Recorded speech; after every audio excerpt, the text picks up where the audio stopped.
ಕಾಶ್ಮೀರದ ಪಹಲ್ಗಾಮ್ ಅಟ್ಯಾಕ್ನಲ್ಲಿ ಉಗ್ರರು ಭಾರತೀಯರನ್ನು ಕೊಂದಿರುವ ಬಗ್ಗೆ ಈಗಾಗಲೇ ದೇಶಾದ್ಯಂತ ಆಕ್ರೋಶ ವ್ಯಕ್ತವಾಗ್ತಾ ಇದೆ.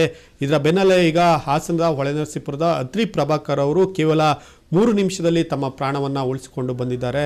ವಿಶೇಷ ಅಂದರೆ ಅವರು ಮೊಮ್ಮಗನಿಗೆ ಒಂದು ಬ್ಯಾಟನ್ನು ತೆಗೆದುಕೊಳ್ಳಿಕ್ಕೆ ಹೋಗಿ, ಅಂದರೆ ವಿಶೇಷವಾದ ಬ್ಯಾಟ್, ಅಂದರೆ ಕ್ರಿಕೆಟಿಗರು ಏನಿದ್ದಾರೆ ಅವರು ಆಡ್ತಿದ್ದಂತಹ ಬ್ಯಾಟ್ಗಳನ್ನು ಅಲ್ಲಿ ಕೆಲವರು ಸಚಿನ್ ತೆಂಡೂಲ್ಕರ್ ಆದಿಯಾಗಿ ಅಲ್ಲಿನ ಬ್ಯಾಟ್ಗಳನ್ನು ಖರೀದಿ ಮಾಡ್ತಾಯಿದ್ರು. ಹಾಗಾಗಿ ಅಂತಹ ಒಂದು ಬ್ಯಾಟನ್ನು ಖರೀದಿ ಮಾಡಲಿಕ್ಕೆ ಹೋಗಿ ಪ್ರಾಣಾಪಾಯದಿಂದ ಪಾರಾಗಿದ್ದಾರೆ. ಜೊತೆಗೆ ವಿಶೇಷ ಅಂದರೆ ಶಿವಮೊಗ್ಗ ಮೂಲದ ಮಂಜುನಾಥ್ ಏನು ಮೃತಪಟ್ಟಿದ್ದಾರೆ ಅವರನ್ನು ಕೂಡ ಕೆಲ ನಿಮಿಷದ ಹಿಂದಷ್ಟೇ ಇವರು ಆ ಜಾಗದಲ್ಲಿ ಮಾತನಾಡಿಸ್ಕೊಂಡು ಬಂದಿದ್ದಾರೆ. ಈಗ ಅತ್ರಿ ಪ್ರಭಾಕರ್ ಅವರು ನಮ್ಮ ಜೊತೆ ಇದ್ದಾರೆ.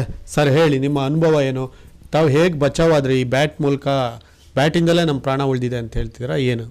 ಈ ಪಹಲ್ಗಾಮ್ಗೆ ನಾವು ಪ್ರವಾಸಿಯಾಗಿ ಇದು ವಿಸಿಟ್ ಮಾಡಿದಾಗ ಪ್ರವಾಸಿ ತಾಣಕ್ಕೆ ನಾವು ಬೆಳಗ್ಗೆ 8:30ಯಿಂದ 9 ಗಂಟೆವರೆಗೆ ಆ ಜಾಗಕ್ಕೆ ಹೋಗಿದ್ವಿ. 9 ಗಂಟೆಯಿಂದ 1-1:30 ತನಕ 1 ಗಂಟೆ ತನಕ ನಮ್ಮದೆಲ್ಲ ನಾವು ಸೈಟ್ ಸೀಯಿಂಗ್ ಏನು ನೋಡಬೇಕಿತ್ತು ಅದನ್ನೆಲ್ಲ ನೋಡಿ ಆಯಿತು.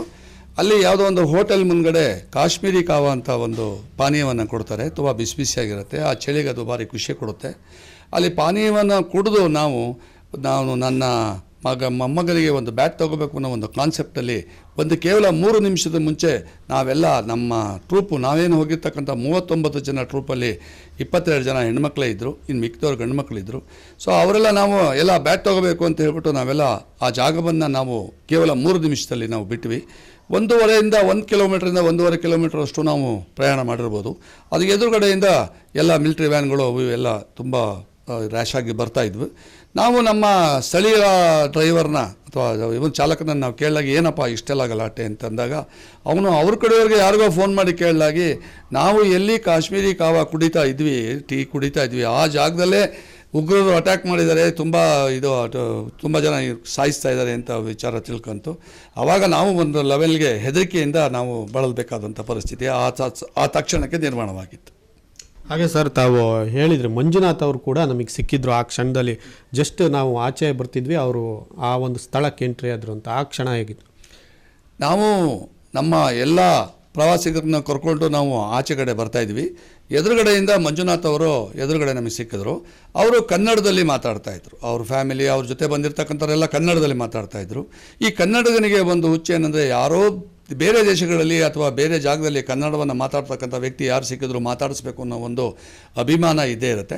ಹಾಗಾಗಿ ಎದುರುಗಡೆಯಿಂದ ಮಾತಾಡ್ಕೊಂಡು ಬರ್ತಾ ಇರ್ತಾಗ ಮಂಜುನಾಥ್ ಅವ್ರನ್ನ ನಾನು, ಸರ್ ತಾವು ಯಾವ ಊರಿಂದ ಬಂದಿದ್ದೀರಿ, ಬೆಂಗಳೂರಿಂದ ಬಂದಿದ್ದೀರಾ ಅಂತ ಕೇಳಿದಾಗ, ಇಲ್ಲ ಸರ್ ನಾವು ಶಿವಮೊಗ್ಗದಿಂದ ಬಂದಿದ್ದೀವಿ ಅಂದರು. ನಾನು ಮಂಜುನಾಥ್ ಅವ್ರನ್ನ 1 ನಿಮಿಷ, ಮಗನ್ನ 1 ನಿಮಿಷ ಮಾತಾಡಿಸಿದಂಥ ಸಂದರ್ಭ ನನಗೆ ಎದುರಾಯಿತು. ಸೊ ಮಂಜುನಾಥ್ ಅವರು ಒಳಗೆ ಎಂಟ್ರಾದರು, ನಾವು ಹೊರಗೆ ಎಕ್ಸಿಟ್ ಆದ್ವಿ.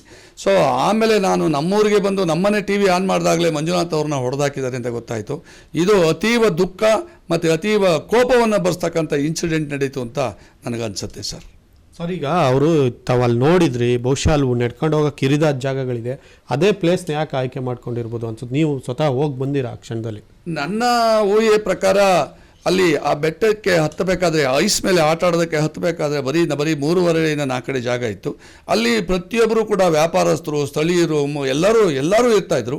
ಅವ್ರಿಗೆ ಹುಡುಕಿ ಹೊಡೆಯುವಂಥ ಅವಕಾಶಗಳು ಅಲ್ಲಿ ಇರಲಿಲ್ಲ ಅಂತ ಅನಿಸುತ್ತೆ ನನ್ನ ಪ್ರಕಾರ. ಅದಕ್ಕೆ ಅವ್ರೇನು ಮಾಡಿದ್ರು, ಈ ವಿರಳವಾಗಿರ್ತಕ್ಕಂಥ ಹೋಟೆಲ್ ಮುಂಭಾಗವನ್ನು ಆಯ್ಕೊಂಡ್ರು ಅಂತ ಅನಿಸುತ್ತೆ ಸರ್ ನನಗೆ. ಓಕೆ. ಹಾಗೆ ಈಗ ತಾವು ಕೆಲವು ವಿಡಿಯೋಗಳನ್ನ ನೋಡಿದ್ರಿ ಘಟನೆ ಆದಮೇಲೆ. ಕೆಲ ಟ್ಯಾಕ್ಸಿ ಡ್ರೈವರ್, ಅಂದರೆ ನಿಮ್ಮ ಜೊತೆ ಬಂದಂಥ ಡ್ರೈವರ್ಗಳು ಸ್ಥಳೀಯರು, ತಾವು ಏನನ್ನು ಅಲ್ಲಿ ವಿಚಾರಗಳನ್ನು ನೋಡಿದ್ರಿ? ಸ್ಥಳೀಯವಾಗಿ ಅವರು ಬರ್ತಕ್ಕಂಥ ವಿಡಿಯೋಗಳನ್ನ ನೋಡಿದಾಗ ಅವರು ಕೇವಲ ಯಾವುದೋ ಒಂದು ಸಂಬಂಧಪಟ್ಟ ಮತವನ್ನೇ ಹುಡುಕಿ ಹೊಡೆದಿದ್ದಾರೆ ಅಂತ ನಮಗೆ ಅನ್ನಿಸ್ತಾ ಇತ್ತು. ಅವ್ರು ಯಾಕೆಂದರೆ ಒಳ ಉಡುಪುಗಳನ್ನು ಕಳಚಿ ಅಲ್ಲಿ ಆ ಜಾಗವನ್ನು, ಗುಪ್ತಾಂಗವನ್ನು ನೋಡಿ ಮತ್ತು ಅವರು ಹೊಡೆದಿದ್ದಾರೆ ಅಂತ ವಿಡಿಯೋದಲ್ಲಿ ಗೊತ್ತಾಗ್ತಿತ್ತು. ಆ ವಿಡಿಯೋ ಸತ್ಯಾಸತ್ಯತೆ ನಾವು ಅದನ್ನು ನಮಗೆ ಹೇಳಕ್ಕೆ ಬರಲ್ಲ ಸರ್. ಅದನ್ನು ಆ ವಿಡಿಯೋಗಳು ಇಲ್ಲಿ ಇನ್ನೂ ಆಚೆ, ಆ ವಿಡಿಯೋಗಳು ಅಂತೂ ಇಲ್ಲಿ ಕರ್ನಾಟಕದಲ್ಲಿ ಎಲ್ಲೂ ನಾನು ನೋಡಲಿಲ್ಲ ಸರ್. ನನಗೂ ಅದು ಗೊತ್ತಾಗಿಲ್ಲ, ಯಾವ ಟಿವಿನಲ್ಲೂ ನಾನು ನೋಡಿಲ್ಲ ಸರ್. ಅದು ನೀವೇನಾದ್ರು ಕೇಳಿದ್ರಾ? ಇಲ್ಲ, ವಿಡಿಯೋ ಕೊಡಿ ನಮಗೆ ಕಳ್ಸೋಕ್ಕಾಗತ್ತಾ ಅಂದರೆ, ಇಲ್ಲ ಸರ್ ಅವ್ರು ಕೊಡಲಿಲ್ಲ, ಇದು ಒಂದು ದೊಡ್ಡ ಇಶ್ಯೂ ಆಗುವಂಥ ಚಾನ್ಸಸ್ ಇರುತ್ತೆ, ನಾವು ಕೊಡಲ್ಲ ಅಂತ ಅವ್ರು ಕೊಡಲಿಲ್ಲ ಸರ್ ಅದನ್ನು. ಅಲ್ಲಿ ಜನ ಹೇಗೆ ವ್ಯಕ್ತಪಡಿಸಿದ್ರು ಅಂದರೆ ಈ ಘಟನೆ ಆದಮೇಲೆ? ಮತ್ತು ಅಲ್ಲಿ ಪರಿಸ್ಥಿತಿ ಆಗ್ಬೋದು ನೀವು ನೋಡಿರೋ ಪ್ರಕಾರ? ಮುಂದೆ ಅಲ್ಲಿ ಸ್ಥಳೀಯರ ಪರಿಸ್ಥಿತಿ ಏನಾಗ್ಬೋದು? ಅಲ್ಲಿ ಈ ಘಟನೆಯನ್ನು ತುಂಬ ಜನ ಕಾಶ್ಮೀರಿಗಳೇ ವಿರೋಧಿಸ್ತಾ ಇದ್ದರು. ಈಗ ಸ್ವಲ್ಪ ದಿನದಿಂದ ನಾವೆಲ್ಲ ನೆಮ್ಮದಿಯಾಗಿ ಜೀವನ ಮಾಡ್ಕೊಂಡಿದ್ವಿ. ನಮಗೆ ನಮ್ಮ ಆರ್ಥಿಕ ಪರಿಸ್ಥಿತಿಗಳು ತುಂಬ ಚೆನ್ನಾಗಿತ್ತು. ಇದೊಂದು ಘಟನೆಯಾಗಿ ನಮಗೆ ನಮ್ಮ ಆರ್ಥಿಕ ಪರಿಸ್ಥಿತಿ ಹಿಂದಿನ ಥರನೇ ಆಗಿಬಿಡುತ್ತೆ, ಇದೊಂದು ಆಗಬಾರ್ದಿತ್ತು ಅಂತ ತುಂಬ ವಿಷಾದ ವ್ಯಕ್ತಪಡ್ತಾ ಇದ್ರು. ಜೊತೆಗೆ ಅವರ ಮನಸ್ಸಿನಲ್ಲಿ ಆ ಒಂದು ಏನು ಆ ಒಂದು ದುಃಖ ಮತ್ತು ಆ ಒಂದು ಆತಂಕ ಅವರಲ್ಲಿ ಮನೆ ಮಾಡಿತ್ತು. ಹಿಂದೆ ಇದಕ್ಕೆ ಮುಂಚೆ ಕಾಶ್ಮೀರ ಶ್ರೀನಗರದಲ್ಲಿ ಪ್ರೈವೇಟ್ ಕಾಲೇಜುಗಳೇ ಇರಲಿಲ್ಲ. ಇತ್ತೀಚೆಗೆ ಸುಮಾರು ಪ್ರೈವೇಟ್ ಕಾಲೇಜುಗಳಾಗಿ ಅಲ್ಲಿರ್ತಕ್ಕಂಥ ಮಕ್ಕಳುಗಳಿಗೆ ವಿದ್ಯಾಭ್ಯಾಸಕ್ಕೆ ಅನುಕೂಲ ಆಗಿತ್ತು. ಇವತ್ತು ಇವೆಲ್ಲ ಮುಚ್ಚೋಗ್ತವೆ. ಪ್ರವಾಸಿಗರು ಇಲ್ಲ ಅಂತಂದರೆ ನಮ್ಮ ಕಾಶ್ಮೀರ ಇಲ್ಲ ಅನ್ನೋ ಭಾವನೆ ಅವರಲ್ಲಿ ಬಂದಿತ್ತು ಸರ್. ಕೊನೆಯದಾಗ ಅಂತೂ ತಮ್ಮ ಮೊಮ್ಮಗನಿಗೆ ಬ್ಯಾಟ್ ಕೊಡ್ಸಕ್ಕೆ ಹೋಗಿ ತಗೊಂಬರಕ್ಕೆ ಹೋಗಿ ನೀವು ಮೋಸ್ಟ್ಲಿ ಬೇಗ ಹೊರಟಿದ್ದ ಅಲ್ಲಿಂದ ಅಂತ. ಕಾಶ್ಮೀರದಲ್ಲಿ ಹೊಸ ತುಂಬ ಚೆನ್ನಾಗಿರೋ ಬ್ಯಾಟ್ಗಳನ್ನು ಮಾಡ್ತಾರೆ. 80,000ದಿಂದ 1,20,000 ತನಕ ಬ್ಯಾಟ್ಗಳನ್ನು ಮಾಡ್ತಾರೆ. ತುಂಬ ಚೆನ್ನಾಗಿರುತ್ತೆ ಬ್ಯಾಟ್ಗಳು. ನನ್ನ ಮೊಮ್ಮಗನಿಗೆ ಒಂದು ಬ್ಯಾಟ್ ತೊಗೋಬೇಕು ಅನ್ನೋ ಕಾನ್ಫಿಡೆನ್ಸಿಂದ ನಾನೇ ಸ್ವಲ್ಪ ಇಂಟ್ರೆಸ್ಟ್ ತೊಗೊಂಡು ಎಲ್ಲರೂ ಹತ್ತಿ ಹೋಗೋಣ ಬ್ಯಾಟ್ ತೊಗೊಳ್ಳೋಣ ಅಂತ ಹೇಳಿ ಈ ಬ್ಯಾಟ್ನ ನಾವು ಪರ್ಚೇಸ್ ಮಾಡೋಕ್ಕೆ ಅಂತ ಹೋದ್ವಿ. ಅಲ್ಲಿ ಆ ಫ್ಯಾಕ್ಟ್ರಿ 2 ಗಂಟೆಗೆ ಮುಚ್ಚುತ್ತೆ ಅನ್ನೋದಕ್ಕೆ ನಾವು 1:30ಗಿಂತ ಮುಂಚೆ ನಾವು ಆ ಜಾಗನ ಖಾಲಿ ಮಾಡಿದ್ವಿ. ಹಾಗಾಗಿ ಈ ಬ್ಯಾಟು ಕೂಡ ನನ್ನ ಜೀವದ ಉಳಿಸೋದಕ್ಕೊಂದು ಅನುಕೂಲ ಆಯಿತು ಅಂತ ಅನ್ಕೋತೀನಿ ಸರ್ ನಾನು. ನೋಡ್ಬೋದು, ಇದು ಅತ್ರಿ ಪ್ರಭಾಕರ್ ಹೊಳೆನರಸೀಪುರದ ಮೂಲದವರು. ಅಲ್ಲಿನ ಸಿಚುವೇಶನನ್ನು ನಮ್ಮ ಮುಂದೆ ಕಣ್ಮುಂದೆ ಬಿಚ್ಚಿಟ್ಟಿರು. ಜೊತೆಗೆ ಮುಖ್ಯವಾದ ವಿಚಾರ ಅಂದರೆ ಅಲ್ಲಿ ಕೆಲವೇನು ಸ್ಥಳೀಯವಾಗಿ ಸಿಕ್ಕಂಥ ವಿಡಿಯೋಗಳಿತ್ತು. ನಾವು ಮಾಧ್ಯಮಕ್ಕೆ ಸಿಕ್ಕಿರುವ ವಿಡಿಯೋಗಳು ಕೆಲವೇ ಅಷ್ಟೇ. ಆದರೆ ಅಲ್ಲಿಯ ಭೀಕರತೆಯ ವಿಡಿಯೋಗಳನ್ನು ಇನ್ನೂ ಕೆಲವಿದೆ, ಅದನ್ನು ಅವರು ಬಿಡುಗಡೆ ಮಾಡಿಲ್ಲ, ಅಂದರೆ ಯಾರಿಗೂ ಶೇರ್ ಮಾಡಿಲ್ಲ, ಆ ಥರದ್ದು ಇದೆ ಅನ್ನುವಂಥದ್ದು. ಜೊತೆಗೆ ಈ ಒಂದು ಘಟನೆಯಿಂದ ನಮಗೂ ಕೂಡ ಕೋಪ ಇದೆ, ರಕ್ತ ಕುದೀತಾ ಇದೆ. ಅಂತಹ ಪರಿಸ್ಥಿತಿ ಅಲ್ಲಿ ನಿರ್ಮಾಣ ಆಗಿರೋದಕ್ಕೆ ಇವರು ಕೂಡ ಆಕ್ರೋಶ ಮತ್ತು ದುಃಖವನ್ನು ವ್ಯಕ್ತಪಡಿಸ್ತಿರುವಂಥದ್ದು. ಇದು ಸದ್ಯಕ್ಕೆ ಹಾಸನದ ಹೊಳೆನರಸೀಪುರದ ಮೂಲದ ಅತ್ರಿ ಪ್ರಭಾಕರ್ ಅವರು ಅಲ್ಲಿ ಏನು ಕಂಡು ದೃಶ್ಯಗಳು ನಡೀತು ಅದನ್ನು ರಿಪಬ್ಲಿಕ್ ಟಿವಿ ಜೊತೆ ಹಂಚಿಕೊಂಡಿರುವಂಥದ್ದು. ಖುಷ್ವಂತ್, ರಿಪಬ್ಲಿಕ್ ಕನ್ನಡ, ಹಾಸನ. ಕಾಶ್ಮೀರದ ಪಹಲ್ಗಾಮ್ ಅಟ್ಯಾಕ್ನಲ್ಲಿ ಉಗ್ರರು ಭಾರತೀಯರನ್ನು ಕೊಂದಿರುವ ಬಗ್ಗೆ ಈಗಾಗಲೇ ದೇಶಾದ್ಯಂತ ಆಕ್ರೋಶ ವ್ಯಕ್ತವಾಗ್ತಾ ಇದೆ. ಇದರ ಬೆನ್ನಲ್ಲೇ ಈಗ ಹಾಸನದ ಹೊಳೆನರಸೀಪುರದ ಅತ್ರಿ ಪ್ರಭಾಕರ್ ಅವರು ಕೇವಲ 3 ನಿಮಿಷದಲ್ಲಿ ತಮ್ಮ ಪ್ರಾಣವನ್ನು ಉಳಿಸಿಕೊಂಡು ಬಂದಿದ್ದಾರೆ.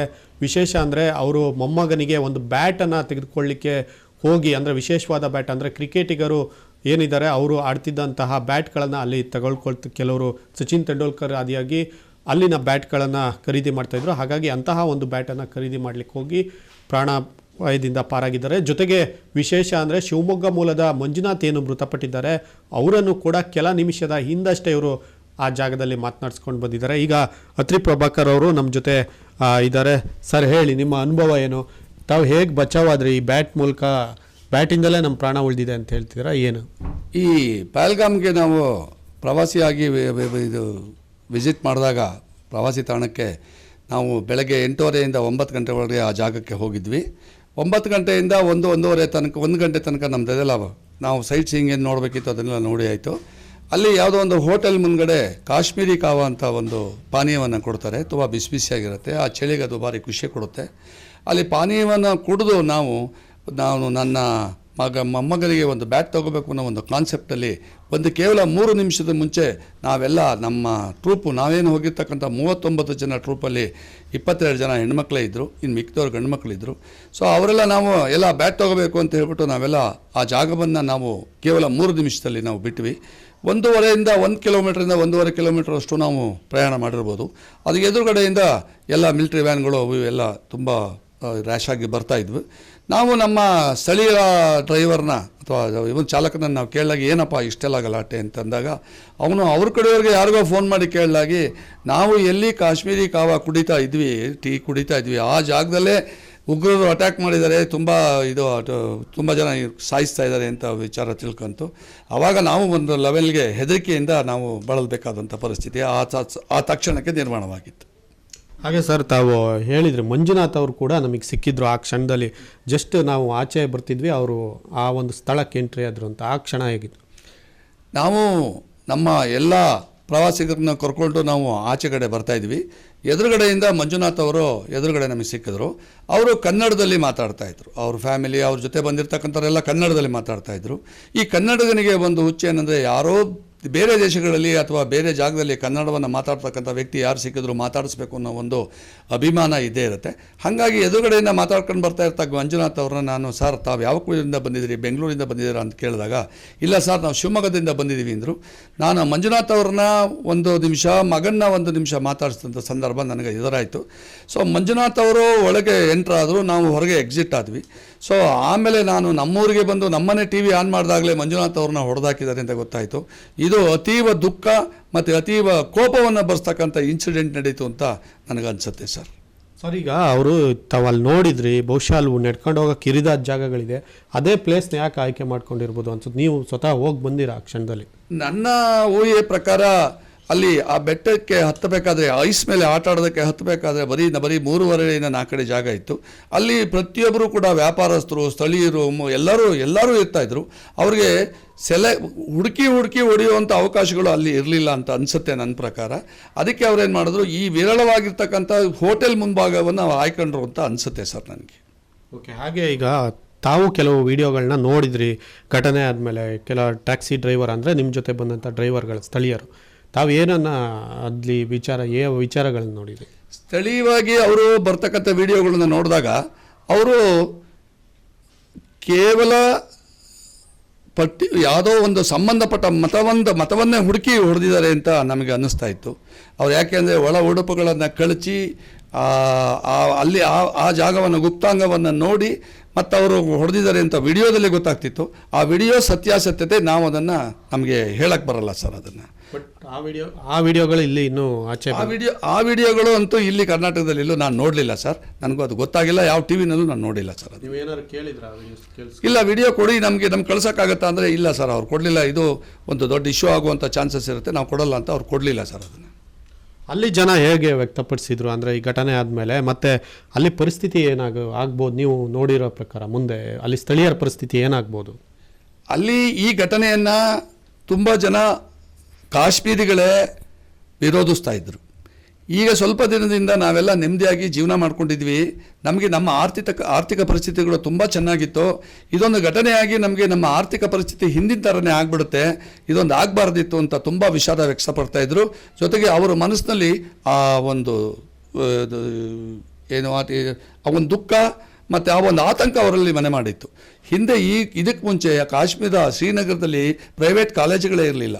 ಇತ್ತೀಚೆಗೆ ಸುಮಾರು ಪ್ರೈವೇಟ್ ಕಾಲೇಜುಗಳಾಗಿ ಅಲ್ಲಿರ್ತಕ್ಕಂಥ ಮಕ್ಕಳುಗಳಿಗೆ ವಿದ್ಯಾಭ್ಯಾಸಕ್ಕೆ ಅನುಕೂಲ ಆಗಿತ್ತು.